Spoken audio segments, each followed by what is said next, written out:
कवि की अनुपम रचना, किसी शायर की खूबसूरत गज़ल, झिलमिलाते तारों का दामन, खिलखिलाती खुशियों का आंचल, फिर आया इस सांस्कृतिक धरोहर वर्षा मंगल। जी हाँ, स्वागत है एक बार पुनः आप सबका हमारी पारंपरिक वार्षिक संगीतमय प्रस्तुति वर्षा मंगल में। उपस्थित सभी मान्य अतिथिगण एवं सदस्यों का हार्दिक अभिनंदन।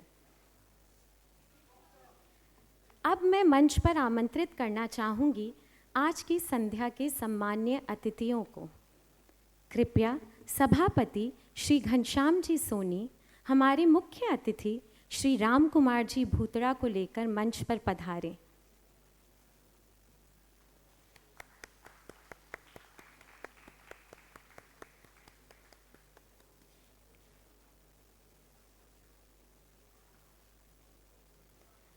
अनुरोध है सचिव महोदय श्री हिमांशु जी मोहता से कि वे हमारे गेस्ट ऑफ ऑनर श्री जे.के. जाजू जी को लेकर स्टेज पर आएं।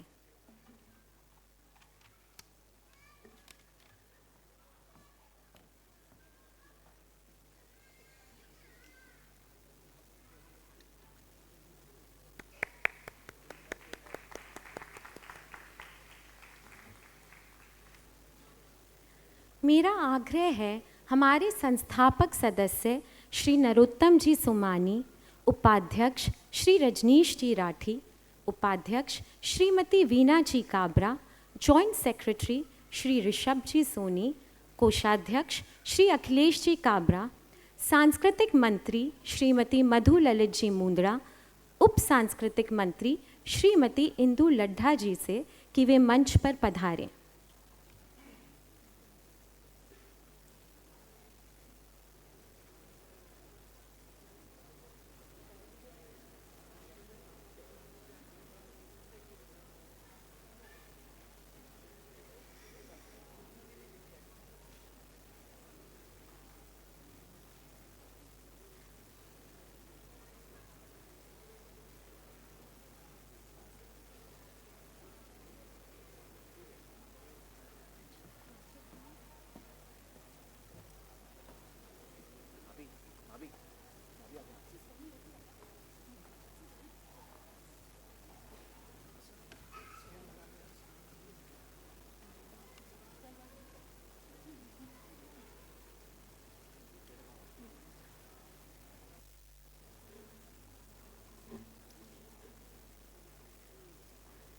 निवेदन करूंगी प्रेसिडेंट श्री घनश्याम जी सोनी और सेक्रेटरी महोदय श्री हिमांशु जी मोहता से कि वे मंच पर उपस्थित सभी गणमान्य अतिथियों को दीप प्रज्वलन के लिए लाएं।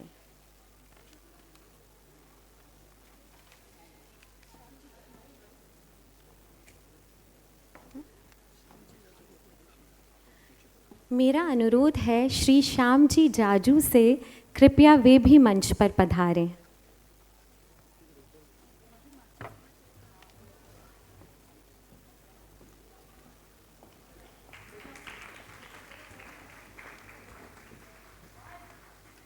दीप ज्योति परम ज्योति, दीप ज्योतिर्जनार्दनः,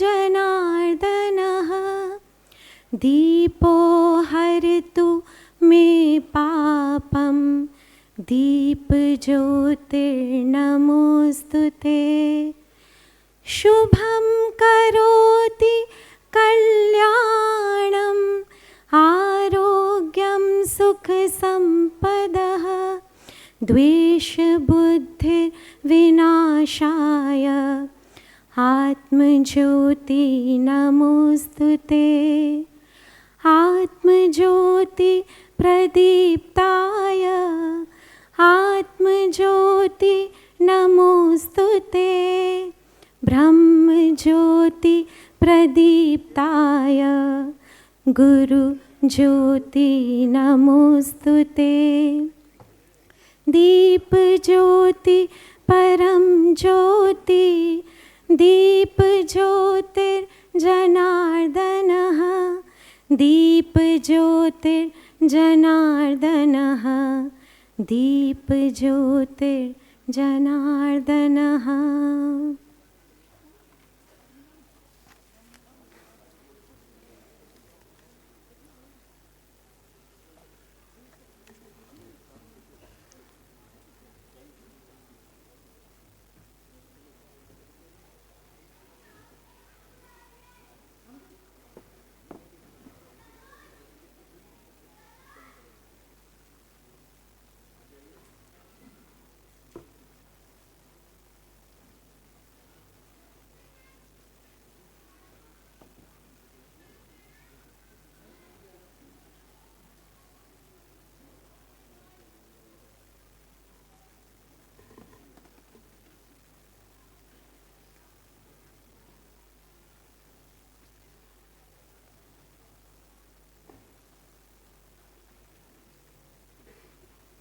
अनुरोध है मंच पर उपस्थित सभी सदस्यों एवं विशिष्ट गेस्ट से कि वे अपना स्थान ग्रहण करें।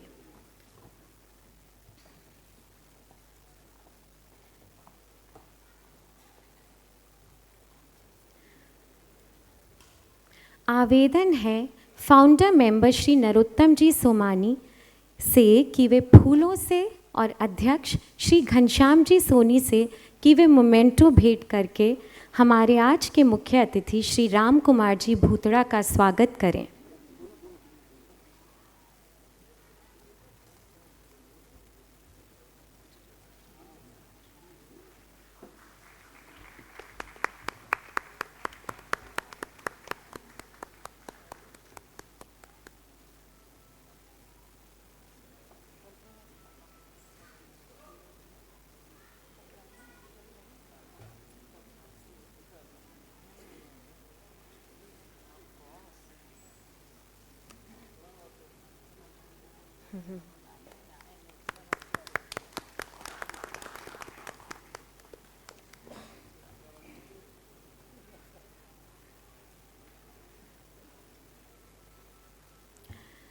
आग्रह है वाइस प्रेसिडेंट श्री रजनीश जी राठी से कि वे पुष्पों से एवं मंत्री श्री हिमांशु जी मोहता से कि वो मोमेंटो से हमारे अति विशिष्ट अतिथि श्री जे.के. जाजू जी को फेलिसिटेट करें।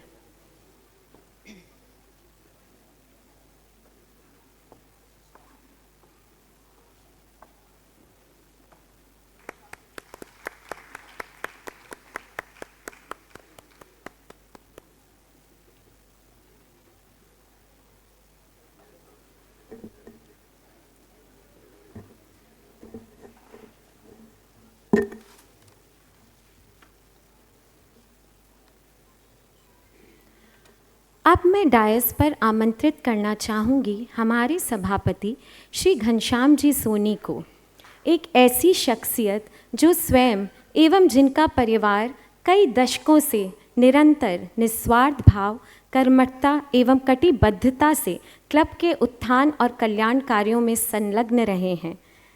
आप आएं और आज की सभा को संबोधित करें।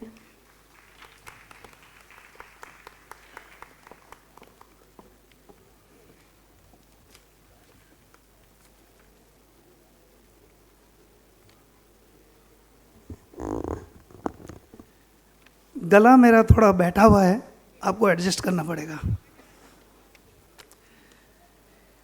मंच पर विराजित माननीय मुख्य अतिथि श्री राम कुमार जी भूतड़ा, विशिष्ट अतिथि श्री जय किशन जी जाजू, प्रतिष्ठान के पदाधिकारीगण, सभागार में आए सुशोभित समस्त स्नेही स्वजन, महेश्वरी क्लब एक ऐसी व्यवस्था है जिसने दिल्ली में रहने वाले और दूर शहरों से पहुंच यहाँ बसेरा बनाए सभी महेश्वरी परिवारों को एक संयुक्त परिवार बना दिया है।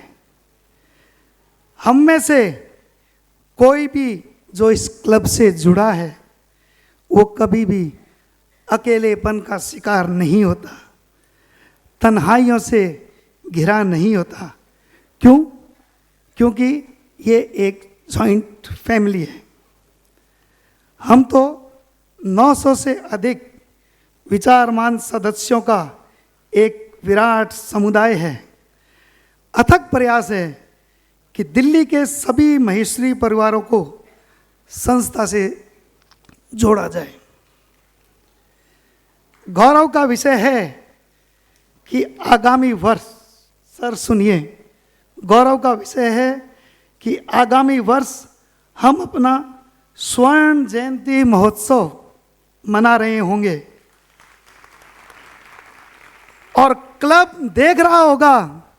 मैं आपको सही बात बता रहा हूं, मेरी पीढ़ी, दमानी जी, डागा जी, सबकी पीढ़ियां, क्लब देख रहा होगा चौथी पीढ़ी को स्टेज के ऊपर। वही जोश, वही जज्बा, वही सामाजिक निष्ठा और वही एकता। आज की आधुनिकता निश्चित ही भिन्न है पुरातन से। आइए कुछ हटकर सोचें। मैं आह्वान करता हूं हमारे युवा वर्ग का, आपके पास तकनीक का भंडार है, जोड़ दीजिए इसे अपनी पुरातन महेश संस्कृति से और जन्म ले एक नया समाज, एक ऐसा महेश्वरी समाज जो भारत ही नहीं विश्व में उदाहरण बने। कार्यक्रम जरूर बड़ा है, भाषण मेरा बहुत छोटा है। इतिहास साक्षी है, मरुधर की भूमि से राजस्थान की धरती धुरारी, वहां से चल पड़े उन कर्मवीर महेश्वरी महानुभावों का जिन्होंने भारतवर्ष के कोने कोने में जाकर उद्योगों की स्थापना की, रोजगार का सृजन किया, कितना कितना दान और परोपकार किया। आज मेरा सबसे आग्रह है आप सबसे, आगे आइए, हमारी समितियों का हिस्सा बनिए, अपनी दृष्टि और ऊर्जा से क्लब के भविष्य को और उज्जवल बनाइए और इस परिवार को सुदृढ़ बनाएं। आभार व्यक्त करना चाहूँगा हमारे मुख्य अतिथि का, हमारे विशिष्ट अतिथि का, कि आपने अपना बहुमूल्य समय निकालकर यहाँ पधारे। अनेकों अनेक आभार। हर वर्ष हम फेलोशिप करते हैं, उसमें कुछ ही परिवार भाग लेते हैं। इस वर्ष मेरा आप सभी सभागार में उपस्थित सदस्यों से विशेष आग्रह है कि कम से कम 100 परिवार भाग लें और इसे यादगार बनाएं। मैं आपको सही कहता हूं, हम लोगों के साथ चलोगे मजे ही मजे आएंगे, क्योंकि हम भी तो कलाकार हैं। मैं विशेष धन्यवाद देना चाहूँगा हमारे फंड रेजिंग कमेटी के अध्यक्ष श्री अशोक डागा जी का, जिनके अथक प्रयासों से क्लब ने अपनी आवश्यक धनराशि एकत्रित की। साथ ही मैं श्री विजय जी शारदा का भी हृदय से आभार व्यक्त करता हूँ, जिन्होंने धन संचयन में असाधारण सहयोग और समर्थन प्रदान किया। मैं किया भूल जाऊं, हमारे सभी सहयोगियों ने, पदाधिकारियों ने और कार्यकारिणी सदस्यों ने जिकोरे प्रयासों कार्यरी व्यवस्था सुचारू रूप से चाल रही है। संबोधन का समापन करूंगा लॉर्ड टेनिसन की प्रसिद्ध कविता द ब्रुक से। ब्रुक यानी नदी जो बहती रहती है, चलायमान रहती है। For man may come and man may go, but I go on for ever. इरो मतलब वो है कि नदी रे तट पर तो लोग आउता जाऊता रहसी, पर नदी री निरंतर बेवती रहे आ अपोरी महेश्वरी क्लब री तरह। अतिथि महोदय, इस क्लब की एक खास बात आपको बता के खत्म करता हूं। अतिथि महोदय, इस क्लब की ये बाउंडिंग है कि यहाँ कई दोस्तों के पारिवारिक ग्रुप बन गए जो सुख और दुख में हमेशा साथ रहते हैं। ऐसे कई ग्रुप बने हुए हमारे यहाँ। एक गाने की लाइन याद आती है, ये बंधन तो प्यार का बंधन है, जन्मों का संगम है। जय महेश।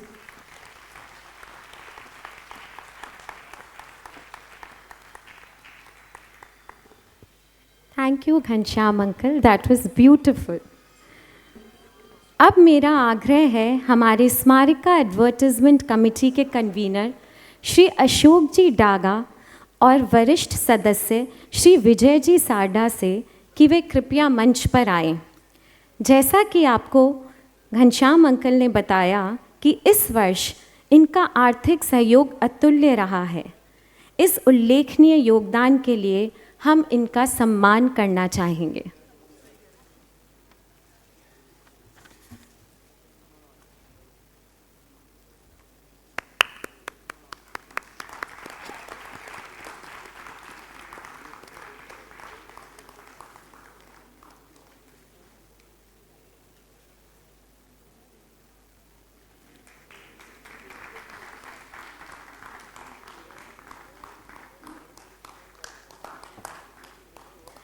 रिक्वेस्ट करूंगी भूतड़ा जी से कि वे विजय जी को फेलिसिटेट करें।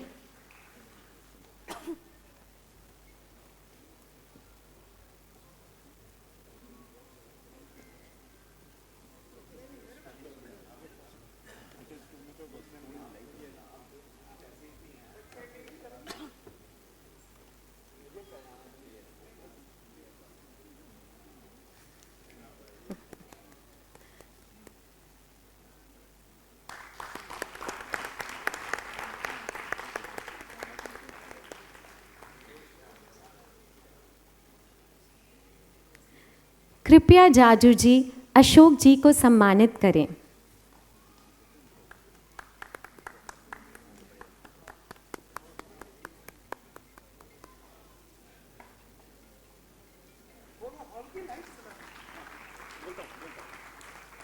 हॉल की लाइट्स जला दीजिए प्लीज।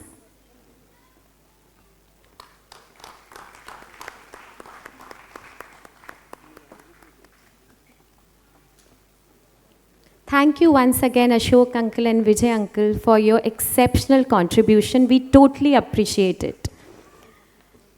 रिक्वेस्ट है स्मारिका समिति के सदस्य श्रीमती मृदु जी मोहता, श्री सुरेंद्र जी बाहेती और श्री भानु जी बिनानी से कि वे स्मारिका विमोचन के लिए स्टेज पर आएं।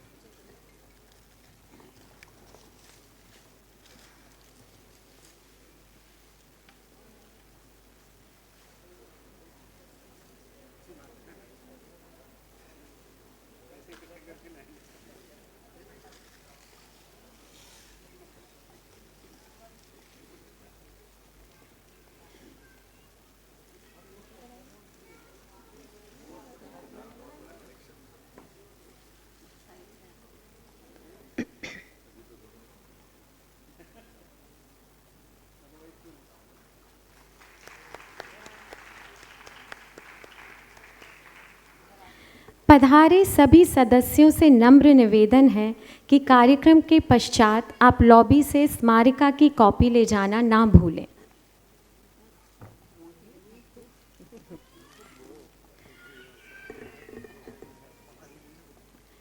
अब मेरा अनुरोध है क्लब के सचिव श्री हिमांशु जी मोहता से कि वे पोडियम पर आए और हम सब से गत वर्ष की रिपोर्ट साझा करें। हिमांशु भैया।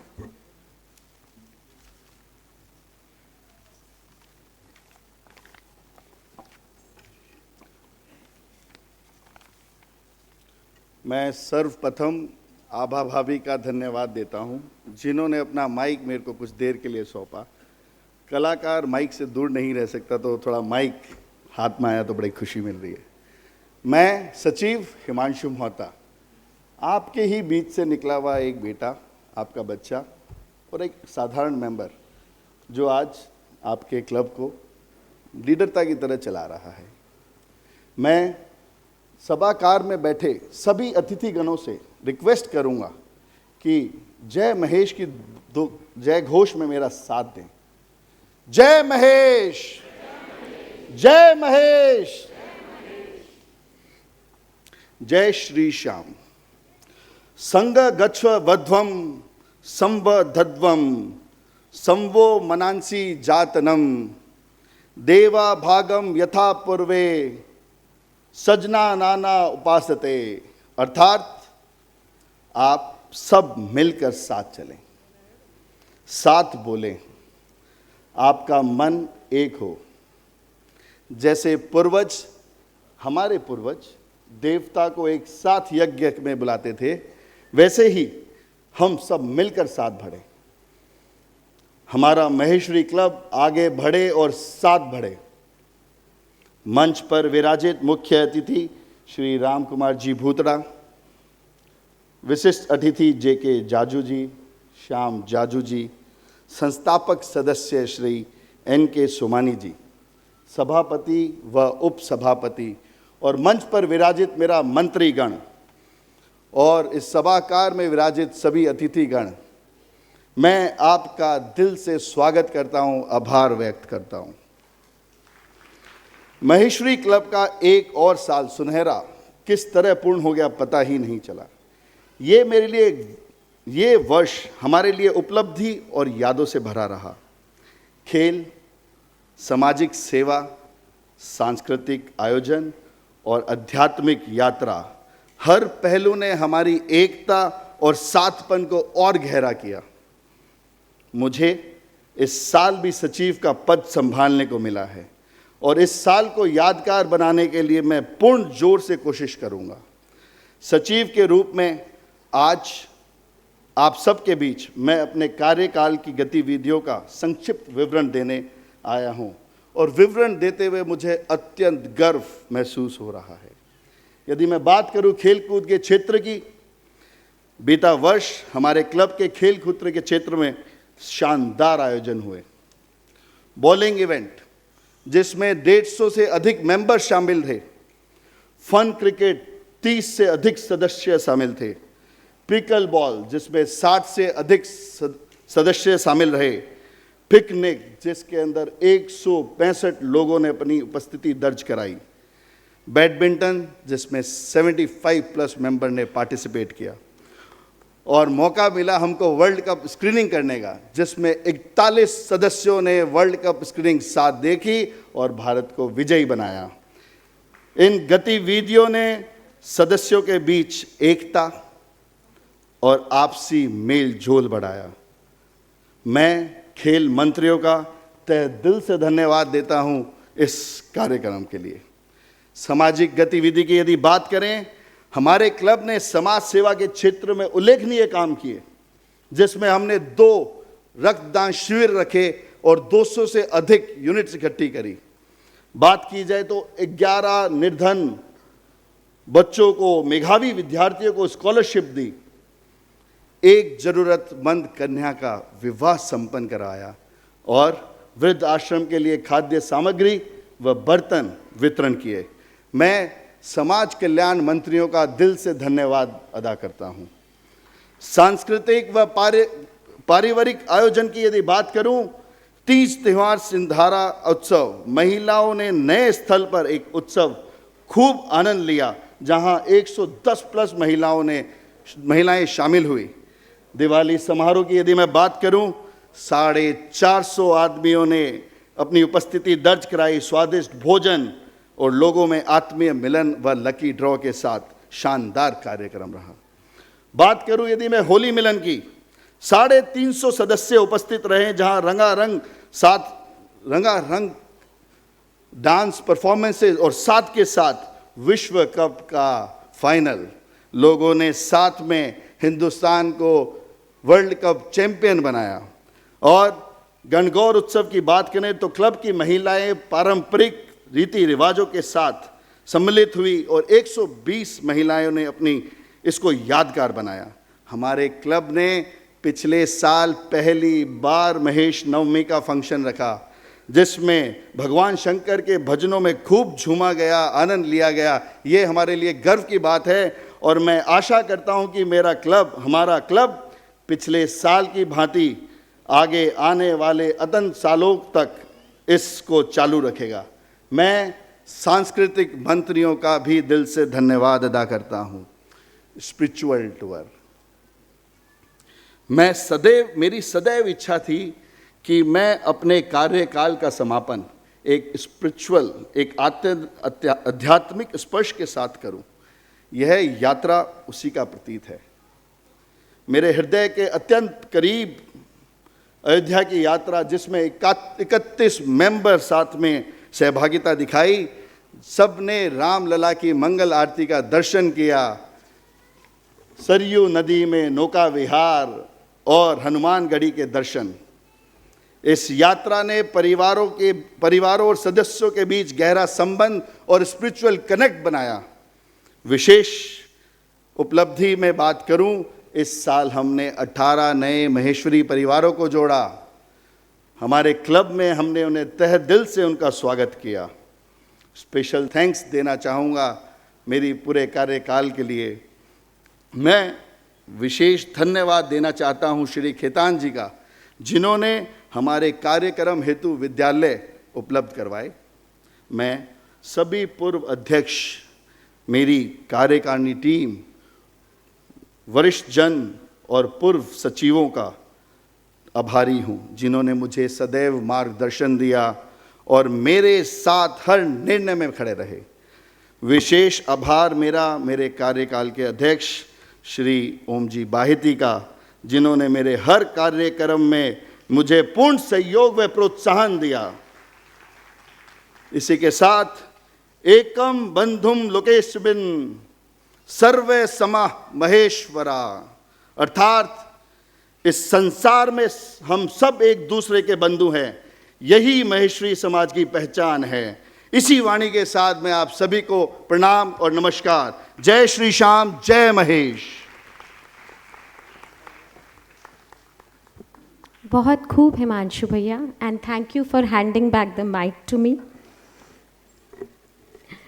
अब वक्त है हमारे मुख्य अतिथि श्री राम कुमार जी भूतड़ा के विषय में जानने का।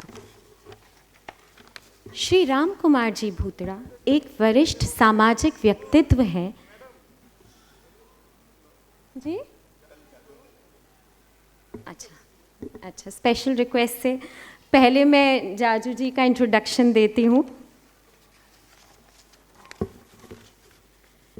श्री जेके जी जाजू एक दूरदर्शी उद्योगपति, फिलैंथ्रोपिस्ट और जेके जाजू वेंचर्स के अध्यक्ष हैं। उनकी व्यावसायिक रुचियों में विविध क्षेत्र क्रमशः रियल एस्टेट, पैकेजिंग, लॉजिस्टिक्स और एयरपोर्ट सेवाएं शामिल हैं। बीकेजे एयरपोर्ट्स भारत में 14 प्रमुख हवाई अड्डों का संचालन और प्रबंधन में कार्यरत है, जैसे इंदौर, रांची, श्रीनगर आदि।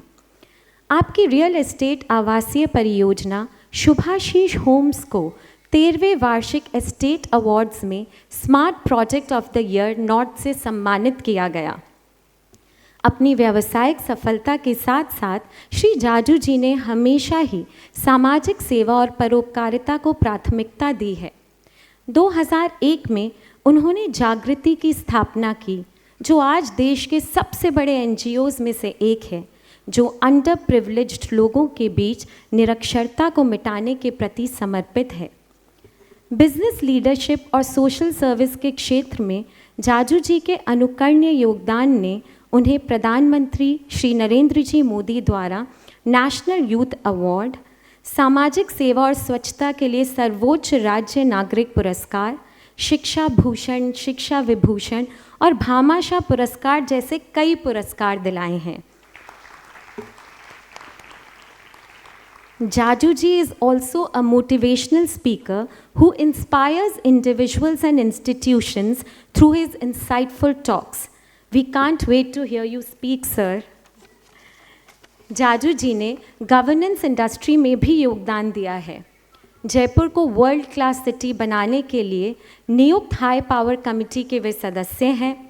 इंडियन चेंबर ऑफ कॉमर्स 2024-25 के राजस्थान चैप्टर के को चेयरमैन हैं।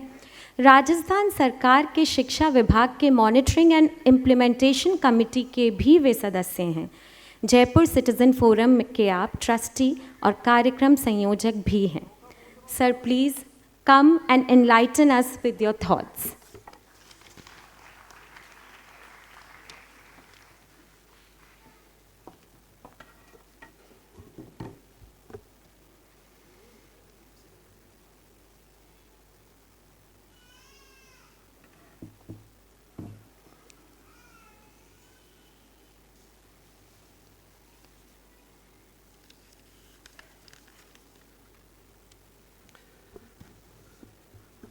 परम श्रद्धेय श्री राम कुमार जी पुत्रा साहब, श्री श्याम जी जाजू, श्री सुमानी साहब, अध्यक्ष श्री घनश्याम जी सोनी साहब, हिमांशु जी मोहता, श्रीमती मधु जी, श्रीमती इंदु जी, सभी कार्यकारिणी के सम्मानित सदस्य, महेश्वरी क्लब साउथ दिल्ली के सभी आदरणीय सदस्य, मेरे अति प्रिय मित्र ओम बाहेती व भाभी, जिनके यहाँ आने के आग्रह को मैं टाल ही नहीं सकता था। वह सच पूछिए तो ये मेरा सौभाग्य ही है कि मुझे आपके बीच में आने का सुअवसर प्रदान हुआ। मेरे बहुत करीब एवं प्रिय अनिल राठी जी आज यहाँ उपस्थित हैं, उर्मिल दीदी हैं, पल्लवी जी, गोपाल, ध्रुव, सभी को मेरा बहुत बहुत नमस्कार और आप सभी को मेरा प्रणाम व नमस्कार। वर्षा मंगल 2025 के इस आयोजन पे आके बेहद खुशी है मुझे और मैं सौभाग्य समझता हूँ कि आप सभी इतनी बड़ी हस्तियों के साथ मुझे यहाँ पे अवसर मिला कि मैं अपनी बात कह सकूं और रख सकूं आपके बीच में। नॉर्मली मेरी जो एंटरप्रेन्योर जर्नी है, मेरे घर में सभी डॉक्टर हैं। मेरे फादर राजस्थान के पहले कार्डियोलॉजिस्ट थे जिन्होंने फर्स्ट MBBS लाहौर से किया, क्योंकि जयपुर में मेडिकल कॉलेज नहीं था उस जमाने में। मेरे लिए एक मुश्किल काम था कि मैं एंटरप्रेन्योर की जर्नी में आऊं।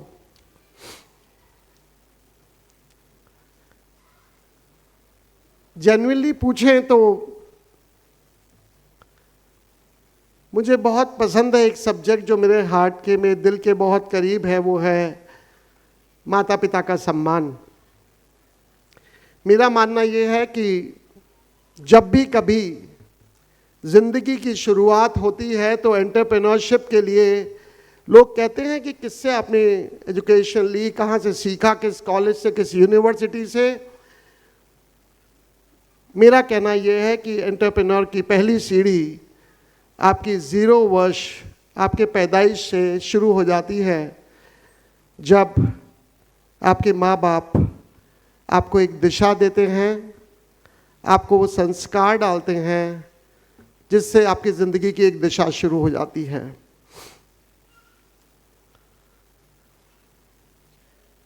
आपको वो श्रेष्ठतम जगह पहुंचाने के लिए मुझे नहीं लगता कि कोई भी माँ बाप कोई कसर छोड़ते होंगे।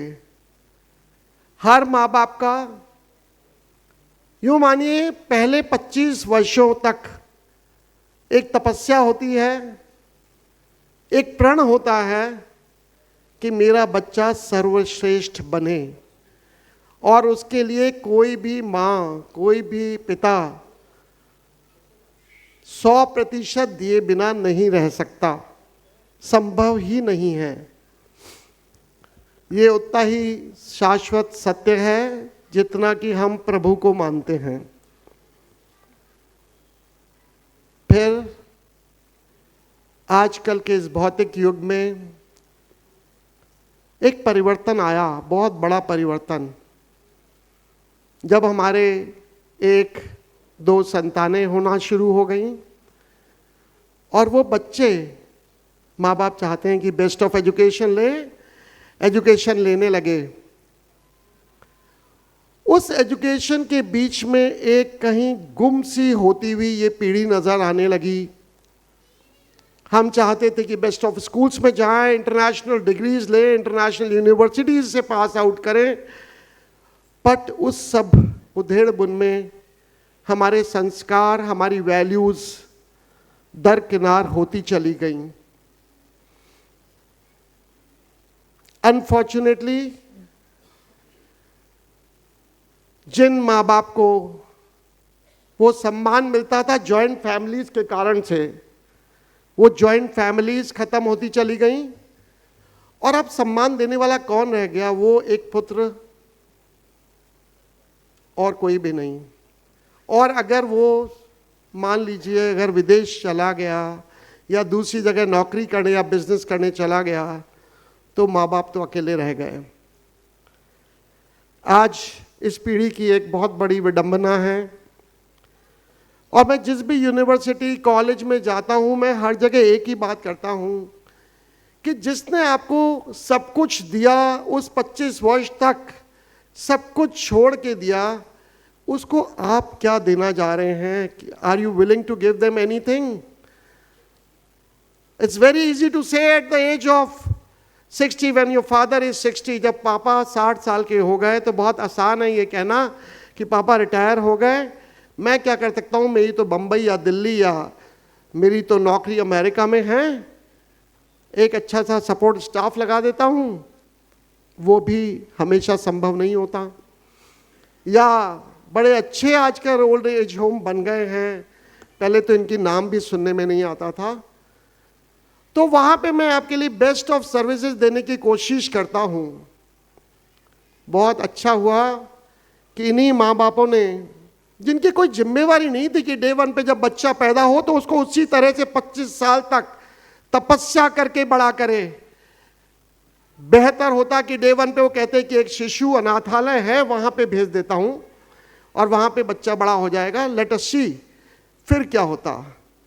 क्या वही बच्चा वो संस्कार और वैल्यू पाके, वो डिग्रीज पाके, एंटरप्रेन्योर बन के विश्व में नाम तो कमा रहा है, लेकिन घर का नाम गुम होते जा रहा है।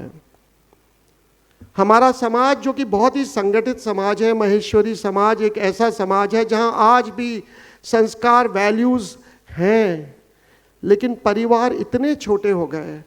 अभी कुछ दिन पहले ही गोविंद गिरी जी महाराज साहब से मेरा काफ़ी निकट हमेशा संपर्क रहता है, तो बात कर रहे थे, कह रहे थे जाजू जी ये अलग जगाइए समाज के अंदर कि हर घर में कम से कम 3-4 बच्चे तो हों, वापस से जॉइंट फैमिलीज के सिस्टम्स पे हम पास तो आ सकें। मैं बोला महाराज बहुत बहुत मुश्किल हो चुकी है ये चीज़ अब। बिलीव मी, बहुत दुख होता है। बच्चों को यही कहता हूं कि अरे ये तो याद करो कि किस तरीके से तुमको लालन पोषण करके, कैसे अपने पेट को काट के हर माँ बाप ने आपको बेस्ट ऑफ द डिग्री दिलवाई। जहां उनकी बस की नहीं थी कि 2 लाख रुपए वो साल की फीस दें, वहां उन्होंने 6 लाख रुपए साल की फीस दी, लोन्स लिए, सारी मेहनत की केवल एक चीज के लिए, मेरा बच्चा बेस्ट पढ़े। And that child he just forgets everything. He just needs his name. हाँ, बहुत अच्छी बात है, अपना नाम कमाए, बहुत खुशी होती है। किस माँ बाप को खुशी नहीं होती? माँ बाप तो उसमें भी खुश है कि वृद्धाश्रम में भी रह करके वो माँ बाप ये कहते हैं मेरा बेटा वहाँ इतना बढ़िया काम कर रहा है।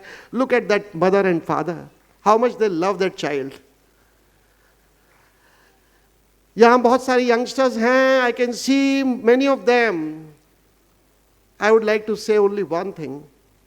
आपको 25 साल तक आपके माँ बाप ने सब कुछ दे के यहाँ तक पहुँचाया है, उनके लिए वृद्धाश्रम का रास्ता मत ढूंढना। उनको एनरोल करना कि वो आपके साथ रहें। और हमारी उम्र के जो लोग हैं, उन सभी लोगों को और आने वाली पीढ़ियों को, आप भी बच्चों आगे पेरेंट्स बनने वाले हो, बड़े होने वाले हो, आपकी भी एज आएगी। At that time what you will do? You will face the same consequence. और वो कॉन्सिक्वेंस किसी को अच्छा नहीं लगता। आज यूएस में अगर पेरेंट्स बच्चों के साथ नहीं रह पाते तो do you think they like that? No, उनकी हालत बहुत गंभीर है। हम नहीं चाहते कि हमारा भारत इतना गंभीर देश बने जहाँ पर कि ये पीढ़ी दर पीढ़ी जो हमारी सबसे बहुमूल्य निधि थी वो ख़त्म होती चली जाए। हम सभी को इस पे बहुत वर्क करना पड़ेगा। हमको बच्चों को पढ़ाई के साथ ये संस्कार देने होंगे। उसकी ड्यूटी हमारी भी बनती है कि हम हमारी माँ बाप की उतनी ही सेवा करें, बिकॉज वो भी एक बात है कि वो क्या देख रहे हैं, वो भी बहुत इम्पॉर्टेंट है। मेरा कहना यही है कि समय बहुत कम है, विषय इतना गहरा है कि मैं नॉर्मली इस विषय पे घंटों बोल लेता हूँ। अभी पीछे चेन्नई था, उससे पहले अहमदनगर में था, और 3-3, 4-4 घंटे इस विषय पे बोल पाता हूँ क्योंकि बहुत करीब है दिल के। क्योंकि आने वाले समय को देखते हुए बहुत घबराहट होती है कि कैसे कैसे हमारी पीढ़ी के जो लोग हैं या हमसे बड़ी पीढ़ी के लोग हैं कितना मुश्किल परिस्थितियों से गुजर रहे हैं, दिल के ऊपर कितना बड़ा पत्थर रख के गुजर रहे हैं।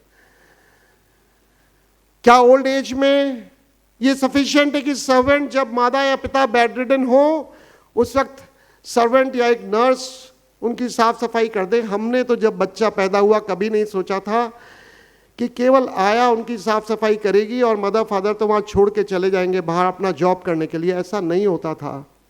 It didn't happen in our times. So now, what is the difference?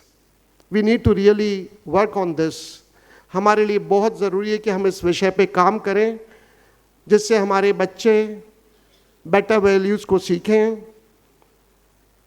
आज भी मैं गर्व से इतना तो कहूँगा कि महेश्वरी समाज में ये बहुत बेटर है, परंतु दिल की बात एक और भी है कि सब कुछ अच्छा तो नहीं है, सब कुछ वैसा तो नहीं है जैसा दिखता है। बिकॉज माँ बाप बहुत स्वीट हैं, वो तो खुश ही रहते हैं हर हाल में जब बच्चे की बात आती है। So let's really work on this, specially to youngsters. The time is too short on this subject, but एक वर्ड कहना चाहूँगा बच्चों जो मेरे से छोटे हैं उन सभी को, वैल्यूज़ और संस्कार को अपना लो। इस पीढ़ी को दिक्कत आ रही है, कल आपको दिक्कत आएगी, ऐसा कभी मत होने देना। ये जो प्लेटफॉर्म्स हैं जहाँ हम आज ये इतना सुंदर प्रोग्राम करने जा रहे हैं और करते आ रहे हैं, ये वैल्यूज़, ये प्रोग्राम्स कम होते चले जाएंगे अगर हमने इनको पूरा नहीं सींचा तो। इस 3 करोड़ की नगरी में सब कुछ खोया खोया सा लगता है, उसको रोकिए। Let us do our best. हमारे से जितना बन सके उतना करें और ज़रूर करें। और मैं आपको एक बात बता दूं, सब कुछ संभव है अगर हम ठान लें। मैं तो श्यामजी भाई साहब यहाँ बैठे हैं, मेरे को प्रधानमंत्री श्री मोदी जी के साथ जापान जाने का अवसर मिला और मैं बता सकता हूँ कि कितना कर्मठ है वो व्यक्ति। सुबह 5:30 बजे जब हम सब उठने में झिझकते थे, उनके काम शुरू हो जाते थे और रात को 11:30 बजे तक non stop. At this age he used to work like a mad. इतना काम करना असंभव सा है। हम में से हर एक को ऐसे ही प्रण लेने होंगे अपने घर परिवार को बेटर बनाने के लिए, अपने समाज को और बेहतर बनाने के लिए। असंभव कुछ भी नहीं है, but we need to really work hard for that. हमको बहुत डिसिप्लिन में, बहुत सोच के काम करना पड़ेगा। उन सब कुरीतियों को, उन सब चीज़ों को छोड़ना होगा जिससे आने वाली जनरेशन्स को गलत सीख मिले। We need to be better. हमको हमारी जनरेशन को बहुत बहुत ज़्यादा सुधार लाना होगा to make the next generation even better. बहुत बहुत धन्यवाद कि आपने मुझे आने के लिए कहा और मैं आ पाया। कभी मौका मिलेगा तो ज़रूर आपके संग 2, 3, 4 घंटे इस पर चर्चा करेंगे। Very close to my heart. I love this subject. Please ज़रूर विचार कीजिएगा और इस बात को आगे तक पहुंचाइएगा। इस जनरेशन को जितना हम सुधार सकें, जितनी कोशिश कर सकें, प्लीज़ कीजिएगा, हिम्मत मत हारिएगा। सब कुछ संभव है अगर हम तय कर लें। Thank you very much, thank you.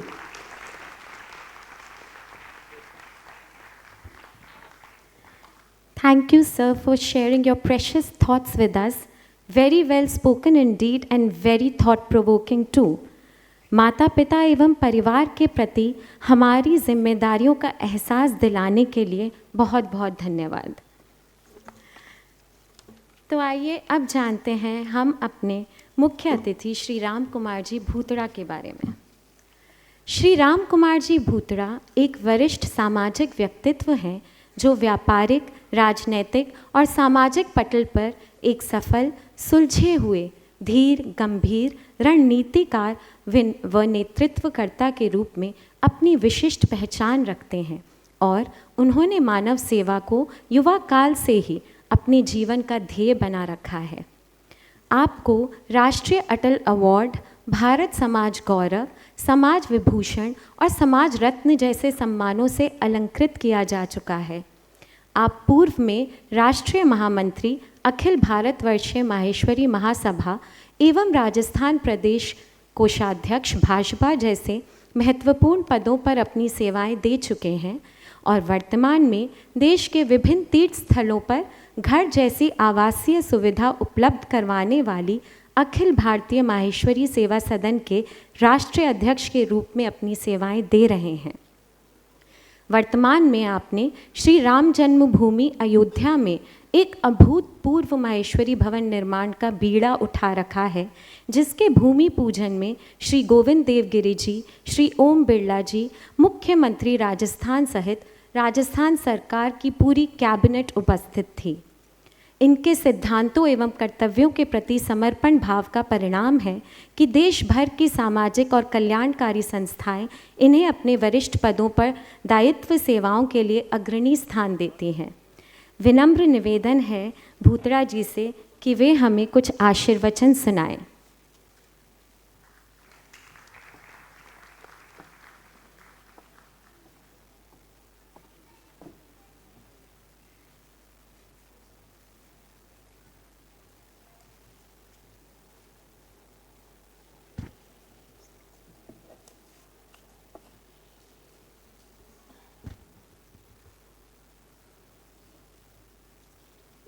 बहुत बहुत धन्यवाद बहन आभा करवा जी सफल संचालन के लिए। आभा करवा जी, अच्छा,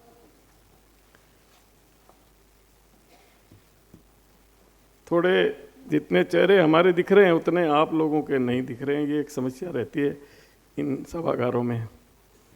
इच्छा ये रहती है कि सुनने वालों के चेहरे दिखाई दे, वो क्या सुन रहे हैं कि नहीं सुन रहे हैं, ये थोड़ा अच्छा लगता है। नहीं, क्या है, हम बोलेंगे, चेहरे दिखने चाहिए। सुनने वाला बढ़िया होता है तो बोलने वाले को कुछ आनंद आता है। खैर, फिर भी माहेश्वरी क्लब दिल्ली के इस वर्षा मंगल 2025 के कार्यक्रम में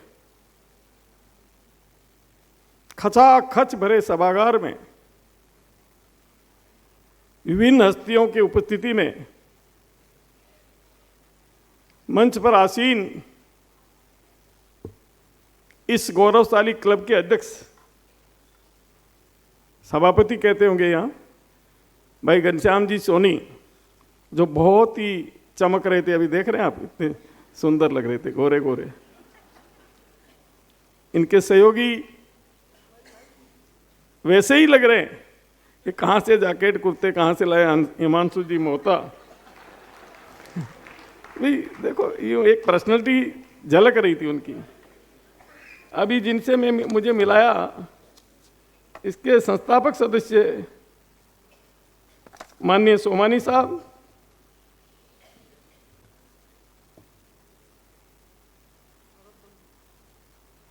नरोत्तम जी सोमानी, मंच पर विराजमान हमारे मार्गदर्शक माननीय भाई श्याम जी जाजू साहब, बहन मधु जी मुंद्रा, इंदू जी लड्ढा, वैसे सभागार में क्या है, ऐसे लोग बहुत से विराजमान हैं जिनके मेरा परिचय है, नाम भी लिया जा सकता है, चेहरे पूरे नहीं दिख रहे। मेरे साथ आए SN चांडक जी, राजेंद्र जी काबरा जी, राजस्थान से आए मेरे एक साथी मेरे साथ स्वरूप भूतरा जी। और यहाँ मैंने घनश्याम जी से जानकारी ली कि भाई ये क्लब कैसे क्या चल रहा है, तो उन्होंने बताया कि 50 साल स्वर्ण जयंती मना रहे हैं, तो 50 साल से क्लब चल रहा है। दिल्ली जैसी जगह में, एक साउथ दिल्ली में इतना बड़ा क्लब, इतना बड़ा व्यवस्थित काम कर रहा है, इसके लिए मैं आप सबको बधाई देता हूँ, धन्यवाद देता हूँ। क्या व्यस्त जिंदगी होती है बड़े शहरों की। दिल्ली संसार के व्यस्ततम शहरों में से एक है। हिंदुस्तान बहुत बड़ा है और हिंदुस्तान में दिल्ली का अपना ही एक गौरव है। उसमें इतने लोग एक साथ मिल करके इस तरह के कार्यक्रम आयोजित कर लेते हैं, जिन्होंने बताया अनेक हम सामाजिक उपयोग के अनेक कार्यक्रम करते हैं साल में बहुत से। तो इसका मतलब ये हो गया कि समाज के प्रति आप लोगों का समर्पण है, तभी संभव हो पाता है। कहाँ कहाँ से आए हुए हैं लोग, कोई एक क्षेत्र के हैं नहीं, दिल्ली में आके बसे हैं, बसने के बाद सब एक हुए हैं और जिस प्रेम से, जिस अपनत्व के भाव से आप ये कार्यक्रम कर रहे हैं और एक साथ जी रहे हैं। देखिए, संगे शक्ति कलयुग है। कलयुग में साथ रहने से ही शक्तिशाली हो सकता है व्यक्ति। अकेला व्यक्ति कहीं भी ताकतवर नहीं होता है, चाहे कितना भी बड़ा व्यक्ति हो, न तो काम कर सकता है न ताकतवर होता है। जिसके साथ लोग होते हैं वो ताकतवर होता है। आज भाई नरेंद्र जी मोदी की गाथा गाई जा रही है, पूरा विश्व उनके साथ है, इसलिए उनकी गाथा गाई जा रही है। तो मैत्री समाज, हमारा मैत्री समाज गौरवशाली समाज है, इसमें बार बार कहने की आवश्यकता नहीं, पूरा विश्व जानता है। हिंदुस्तान में नहीं, संसार में फैला हुआ है। और जहां भी हम गए हैं हमारी अलग पहचान रही है, चाहे महाराष्ट्र में गए, चाहे नेपाल में भी चले गए, चाहे बंगाल में गए, चाहे आसाम में गए, जहां भी गए मैत्रियों की अलग पहचान बनी हुई है। मैत्री समाज के लोगों ने तो जिस कॉलोनी में प्लॉट ले लिया उस कॉलोनी के दाम बढ़ जाते हैं, ऐसी मैत्रियों की शान। मैत्री रेल के डिब्बे में यदि मैत्री सामने बैठा है तो इच्छा होती है बात करने की, उसकी पराठा खाने की, तुम एक मेरे को दो, तुम्हारे घर से बहुत अच्छा होगा। ये हमारे समाज की भावना है। ऐसी समाज के हम गौरवशाली लोग हैं। हमारी माताएं बहनें संस्कारों का जिस तरह से संचालन करती है। महाराष्ट्र में गए हुए मैत्रियों को 3 से साल हो गए। मैं महाराष्ट्र में कई बार गया हूं। राजस्थान के तीज त्योहार, राजस्थान की गौर गणगौर, राजस्थान की करवा चौथ, राजस्थान के जो भी आध्यात्मिक चिंतन के विषय है वो राजस्थान से ज्यादा महाराष्ट्र में चलाते हैं। तो मुझे गर्व होता है कि देखो हमारे बहनों ने संस्कार को कैसे जिंदा रखा। मैंने उनको कहा, राजस्थान में हमने नारियल देना छोड़ दिया जवाई को, वहां अभी भी जवाई को नारियल देते। तो इन संस्कारों को माताओं ने सब जगह जिंदा रखा है। आप लोगों से भी विशेष बात कहना चाहता हूं, हमने सब संस्कार जिंदा रखे। हम आर्थिक दृष्टि से बहुत संपन्न हो गए, शिक्षा की दृष्टि से हम बहुत संपन्न हैं। हमारे इतने सीए हैं, एक एक घर में 4-4 सीए हैं। ऑडिट किसका करेंगे उसकी चिंता हो रही, इतने सीए हमारे घरों में। सीए ही सीए बना दिए हमने, सीए हमारे खूब हैं। अब शिक्षा के क्षेत्र में हमने IAS अफसर बनाने की योजना हमारी महासभा ने ली।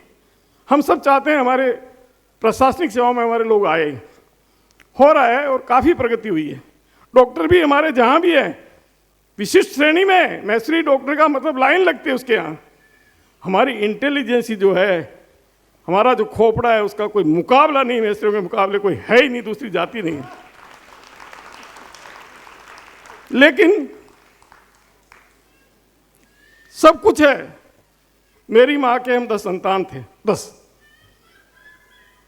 95 की होके मरी थी और मरी बीमारी से नहीं, स्वाभाविक मृत्यु थी। बीमारी तो हुई नहीं थी, 10 बच्चे पैदा हुए थे, बीमारी नहीं हुई थी।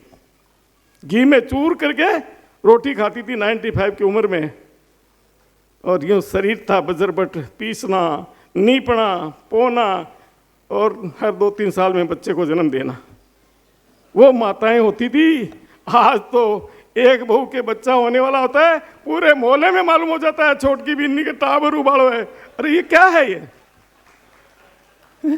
अरे बच्चे नहीं होंगे, माताएं अगर बच्चों को जन्म नहीं देगी तो उसका जन्म बेकार है।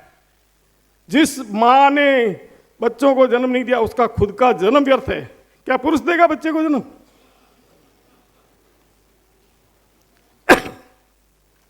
घटती जा रही संतानें। पहले तो बेटी की शादी नहीं करते, हाल तो पड़े सा बायोडेटा बनाए को नहीं। अरे 24-25 साल की होने के बाद तो उसका बायोडेटा बनाते हैं, और सगाई होते होते 30 साल 32 साल हो जाते हैं। डेट एक्सपायर्ड हो जाती है उसकी, उसका चेहरा ही बदल जाता है, उसके बाद तो उसकी सगाई होती है।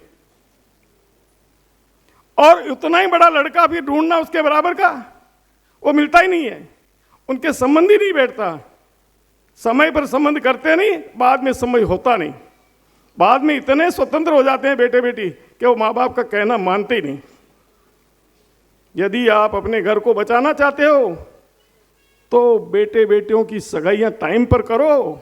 छोटे मोटे समझौते कर लो कि दिल्ली में मुझे दिल्ली में देनी है, बम्बई में ऐसे नहीं होता है। गांव से आई हुई बेटी भी कहती है नहीं, शहर के अलावा जाऊंगी नहीं, ऐसा नहीं होता है। घर अच्छा होना चाहिए, परिवार अच्छा होना चाहिए, संस्कार अच्छे होने चाहिए। घर देखो ना कि यहाँ रहने का आनंद है, वहाँ दो ना बेटी। तो अपनी बेटियों के संबंध टाइम पर करो। और वो कॉलेज जाती है, पता नहीं कहाँ जाती है कॉलेज के नाम से 4 घंटे। माँ गाड़ी की चाबी देती है, बटवा देती है, जाओ बेटी। बाद में जब पता चलता है कि वो किसी लड़के के साथ भाग गई है, बड़ी शर्म की बात आती है जब हमारी बच्चियां मुस्लिम लड़कों के साथ तक भाग गई। उस समय हमारा नाक कट जाता है, सर झुक जाता है। यदि हम समय पर हम पूंजी कमा लें, धन कमा रहे हैं, बंगले बना रहे हैं। किसी के पास एक मकान था। हमारे यहाँ जब गर्मियों की छुट्टियां होती थी, हमारे मकान में बहनें आती थी, बेटियां आती थी, सोने के लिए जगह नहीं होती थी। टांग से इधर उधर ठोकती थी, तू उधर सरक, तू उधर सरक। ये हमारे घरों की हालत थी। आज 6 मंजिला बंगला, रहने वाले पति पत्नी 2। मैं जालना में गया, एक बहन बोली मेरा घर देखने चलो, मेरा घर देखने चलो। मैंने देखा ये क्यों सुबह से पीछे पड़ी है, चलो भाई, रिश्ता निकाल लिया। मैं गया, मैंने देखा बंगला इतना शानदार, तबीयत खुश हो गई। मैंने कहा कौन कौन रहते हो? कि मैं 2 ही जना रहे वहाँ। तो 30 कमरा ने काई करी बंगला ने, थारो देवर जेठ कटे कि बे तो न्यारा रहे, बे किराए का मकान में रहे। नहीं, तेरे को शर्म आनी चाहिए, तेरे देवर जेठ किराए के मकान में रहते हैं और तू 6 मंजिला बंगला मुझे बताने लाई है, तुझे शर्म आनी चाहिए। बुला ले उनको। साथ रहना कोई पसंद नहीं करते, और साथ नहीं रहते इसलिए बच्चे नहीं होते। जापो कौन केवटी, पहली तो सासू जिठानी ननदा सब होती, अब तो कोई को नहीं ना, अकेला। न तो पति की इच्छा होती है संतान हो, न पत्नी की इच्छा होती है संतान हो। तो अभी जो जाजू जी कह रहे थे उसी विषय को मैं आगे बढ़ा रहा हूँ कि यदि हमारे यहाँ संतानें नहीं होगी, यह वैश्विक समाज बहुत अच्छा समाज है, लेकिन समाज बचेगा तब ना। समाज बचेगा ही नहीं, हमारी आबादी निरंतर घटती जा रही है। आप 10 घर नजर डालो, 10 घरों में से आपको 5 घर ऐसे पीड़ित मिलेंगे जहां या तो बेटी शादी के बाद घर में बैठी है या उसकी बहू नहीं आ रही है। आप नजर डालो ना, क्या होता है माँ बाप का। जब बेटी शादी तोड़ के घर में आके बैठ, और आती माँ की गलती से, माँ उसको रोज फोन करती है, बेटी थारी सासू काई सब्जी बनाई है। अरे सासू क्यों सब्जी बनाई है, बात खुद ही बनाई ना है। वो ससुराल जाती है, पहुंचने से पहले ही फोन कर देती है, बेटा तू पहुंच गई। अरे माँ को बेटी के घर में इंटरफेयर नहीं करना चाहिए। हमारे यहाँ कहावत थी, ऊभी और जाई और आड़ी और आई। मरने के बाद ही छूटती थी वो घर मरने के बाद छूटता था। कैसा भी करो, ससुराल का जो परिवार है वो हमारा परिवार है, कैसा भी हो ना। खाट मिले या पलंग मिले या जमीन पे सोना पड़े, उस परिवार में रहना हमारी बेटियों का धर्म होता था। उसी के कारण हमारा समाज आगे बढ़ता था। एक छोटी सी दुकान लेके बैठने वाला गांव का एक महाजन, गांव का सेठ होता था, सारी पंचायत ही वो करता था। मैं सरपंच रहा मेरे गांव में, मेरा एक घर था, 18 साल सरपंच रहा। हमारे लोगों के पास मैनेजमेंट की इतनी पावर थी, हमारे सेठ लोगों के पास इतनी पावर थी, वो कौन सी एमबी की उन्होंने पता नहीं, बिना MBA के पूरा गांव चलाते थे, पूरा समाज चलाते थे, पूरे परिवार को चलाते थे। पढ़ाई लिखाई तो खूब हो गई है, पैसा खूब हो गया है, रहन सहन का स्टैंडर्ड बहुत सुधर गया है, हाई फाई हो गया है, कपड़े घट गए हैं। अरे बहने पहले जाती थी बाजार में, बेटियों के कपड़े पूरे लाती थी और बेटे के कपड़े छोटे लाती थी। अभी आप बताओ बहनों, बेटियों के कपड़े छोटे क्यों लाती हो? क्यों बेटियों के शरीर को दिखाना चाहते हैं अपन? ये हमारी संस्कृति नहीं है। आप अपने संस्कारों के हिसाब से जियो, हमारे धर्म कर्म के हिसाब से देखो, समाज को बचाओ, समाज को बचाओ। हम कितने भी कार्यक्रम कर लें। मेरे पास एक मकान था, हम 20 जने सोते थे। अभी हमारे पास बंगले तो खूब हो गए, फैक्ट्रियां खूब हो गई, संभालने वाला कोई नहीं। क्या करेंगे इस संपत्ति का? हमारे पड़ोस में एक मोमडन है, वो मुझे कहता है, सेठ जी घणो ही मोटो थे, बंगलो बनाओ, आखिर तो मैं ही रहे वहां। ये स्थिति हमारे सब लोगों की है। मैं आपसे हाथ जोड़ के निवेदन करना चाहता हूं कि हम तो बुजुर्ग हो गए, कह सकते हैं, हमारे तो बच्चे होने नहीं। बच्चे तो जिन जवान लोगों को मैं निवेदन करना चाहता हूं कि अगर वो बच्चा देता है समाज को तो बहुत बड़ा काम करता है। हमने अखिल भारतीय मैत्री सेवा संघ जिस संस्था का मैं अध्यक्ष हूं, उसके माध्यम से एक योजना शुरू की थी, तीसरी बेटी के जन्म पर 50,000 रुपये FD देने की। वो मैंने 10-12 साल पहले चालू की थी, जब मैं अध्यक्ष था संस्था का। बीच में नहीं रहा, फिर आया। अभी मैंने तीसरी संतान को 50,000 रुपये की FD देने की शुरुआत की है, और अभी इसी 1 तारीख को 84 बहनों को मैंने 50,000 की FD दी है, तीसरी संतान को जन्म देने के लिए। तो सम्मान राशि है, उससे कुछ होता नहीं है, केवल मान सम्मान, उनको सम्मानित करके, प्रमाणित करके, सर्टिफिकेट दे करके, मंच पर बुला करके सम्मान करके उनको भेंट की, ताकि प्रोत्साहन बढ़े, ताकि बच्चे पैदा हो। सबसे इंपॉर्टेंट विषय हमारा बच्चे पैदा हो, हमारे बच्चों की सगाई टाइम पर हो। मेरे एक पड़ोसी है, बहू तो आती नहीं, छोड़ के चली गई, और बेटी ससुराल जाती नहीं। दिन भर माँ बाप रोते हैं। अच्छा, पहले तो कोई पूछता तो था, पंचायती तो करते थे, अभी तो कोई पूछने वाला नहीं है। जो रोवे वो रोवे, कोई पूछने वाला ही नहीं। फुर्सत ही नहीं किसी को, अपने काम से नहीं। ये तो ठीक है, आप लोगों ने, कार्यकर्ताओं ने बहुत बड़े प्रयास किए होंगे, तब जाकर के क्लब की ये स्थिति है। बहुत बड़ी मेहनत करने से आज इतने लोग आज यहाँ आए। समय कहाँ है? तो धन कमाना सहज है, धन हमारे पास खूब हो रहा है, आर्थिक स्थिति हमारी अच्छी है, ज़्यादा खराब नहीं है अपेक्षाकृत।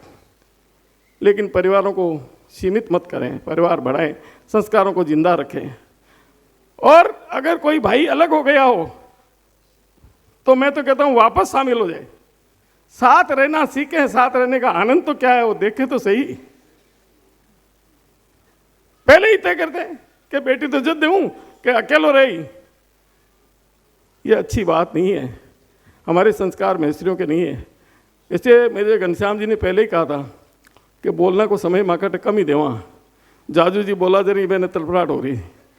तो क्योंकि वैसे भी क्या है, जहाँ पर इतनी तैयारी करके कल्चरल प्रोग्राम दिए जाने होते हैं, और उस कल्चरल प्रोग्राम को देखने के लिए आप लोग आए हैं, उत्सुक हुए बैठे, वहाँ हमारा भाषण कब तक सुनेंगे भाई? नहीं सुनेंगे, मैं भी जानता हूँ। लेकिन हम भी इतनी दूर से आए हैं? अरे मैं आया था सुबह तो बुरी तरह थक गया, बुरी तरह थक गया। यहाँ पहुंचा तो थका हुआ था, लेकिन आप लोगों के उत्साह को और आप लोगों की उपस्थिति को देख करके सारी थकावट खत्म हो गई है। बहुत अच्छा लग रहा है आपकी तैयारी देख करके, फूलों की बिछावट देख करके, जिस तरह से आपने सजावट की है, जिस तरह से ये मंच सजाया, जिस तरह से भगवान को सजाया, जिस तरह का ये मंच है, सारे चेहरे चमक रहे हैं। और ऐसे लोगों के बीच आकर के मुझे अत्यंत प्रसन्नता हो रही है। और अखिल भारतीय मैत्री सेवा संघ के माध्यम से मैंने पहले 9 साल काम किया था, अभी भी कर रहा हूँ। अयोध्या में 200 कमरे का भवन बन रहा है, पूरी सरकार वहाँ आई थी, और अगले 6 महीनों बाद हम उसका उद्घाटन करेंगे, तब भी आपको आमंत्रित करेंगे, आपको पधारना है। राजनीतिक क्षेत्र, सामाजिक क्षेत्र, सभी क्षेत्रों में काम करते करते बहुत समय बीत गया है। बस जीवन में सच्चाई चाहिए, जीवन में सच्चाई चाहिए। सर्वश्रेष्ठ को पाने के लिए प्रियतम को खोना अनिवार्य शर्त है। यदि आपको सर्वश्रेष्ठ बनना है तो प्रियतम को खोना है। प्रियतम को खोने का मतलब परिवार को छोड़ना पड़ता है, धन का त्याग करना पड़ता है और वनवास भुगतना पड़ता है। यदि ऐसा करता है तो देखिए जीने की बैलेंस शीट सबके पास है। मैं भी मेरे परिवार को कहता हूँ, बेटे कहते हैं पापा जी 24 घंटा आप ये करते हो। मैंने कहा दाल रोटी तो तुम्हारे पास है, जीने का सामान तो है, मैं मरने का सामान इकट्ठा कर रहा हूँ कि मरने के बाद लोग कहेगा आप भी अच्छा था। यूँ करके अपना जीवन बिता रहे हैं। बहुत से लोग हैं, मैं अकेला नहीं हूँ, मेरे जैसे अनेक लोग हैं जो 24 घंटा सेवा देते हैं, समर्पण देते हैं और सबके त्याग और समर्पण से ये मैत्री समाज का नाम इतिहास में सबसे ऊंचा है। और भगवान महेश की कृपा हमारे पास पड़ी रहे। भगवान महेश ने हमारे समाज को जो इज्जत दी है वो इज्जत बनी रहे, इसके लिए हम सब एक होकर के आगे बढ़ें और बढ़िया से बढ़िया कार्यक्रम करें, मिलजुल कर रहें, बांट कर खाएं। मिलजुल के रहना और बांट के खाना ये हमारी नीति रही है और ये नीति हमारी रहनी चाहिए। मैं भगवान की जय की महेश के साथ अपनी बात समाप्त करता हूँ। बोले भगवान महेश की और भगवान महेश की। धन्यवाद। मुझे जो सम्मान दिया, बुलाया और जिस तरह से उन्होंने कहा मुझे बहुत अच्छा लगा। धन्यवाद धन्यवाद।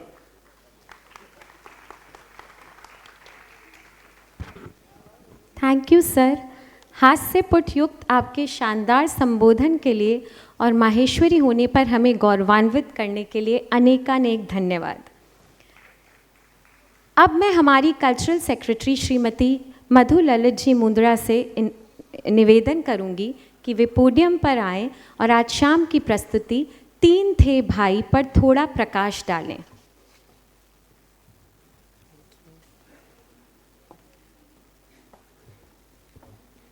जय महेश। माननीय मुख्य अतिथि श्री राजकुमार जी भूतड़ा, विशिष्ट अतिथि श्री जयकृष्ण जी जाजू, श्याम जी जाजू, संस्थापक नरोत्तम जी सोमानी, सभापति श्री घनश्याम जी सोनी और सम्मानित मंच और सभी कमानी सभागार में आए हुए दर्शकगण, मैं आपकी सांस्कृतिक मंत्री मधु ललित मुंद्रा आप सबका स्वागत करती हूँ। वही मंच, वही सभागार, वही मर्शामंगल की धूम और एक बार फिर मुझ पर माहेश्वरी क्लब का विश्वास। आज की प्रस्तुति 3 थे भाई, जिसका आयोजन करने में अनगिनत लोगों का साथ, इस बार हम 2 नहीं 4 थे। उप सांस्कृतिक मंत्री इंदु लड्ढा जो 1 महीने कंधे से कंधा मिलाकर चली, ना दिन देखा ना रात। संयोजिका श्रीमती राजश्री मोहता जिसने पूरा टाइम और सहयोग दिया। योगेश जाजू जिसका पूरा साथ मिला।